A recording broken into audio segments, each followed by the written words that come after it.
حبايبي الحلوين، عاملين ايه؟ يا رب تكونوا بخير. هنا مفيش حاجة عندنا اسمها باظت. هنا اللبن باظ، ماشي، اللي هو راب يعني. فانا شلت اللي فيه اهوت، وديت سبت المية بتاعته.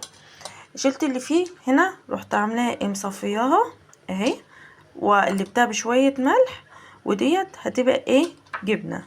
يعني انا سايباها كده ساعتين لغاية ما تصفى خالص اهي.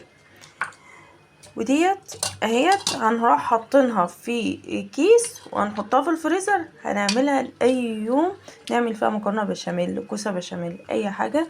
فهنا دلوقتي استفدنا بكل حاجه، ومفيش حاجه عندنا اسمها باظت. حبيبي شايفين؟ والله جبنه اهي، جبنه طلعت تحفه ازاي. يبقى احنا منرميش اي حاجه باظت، صح؟ نستخدم كل حاجه، مفيش حاجه عندنا اسمها باظت.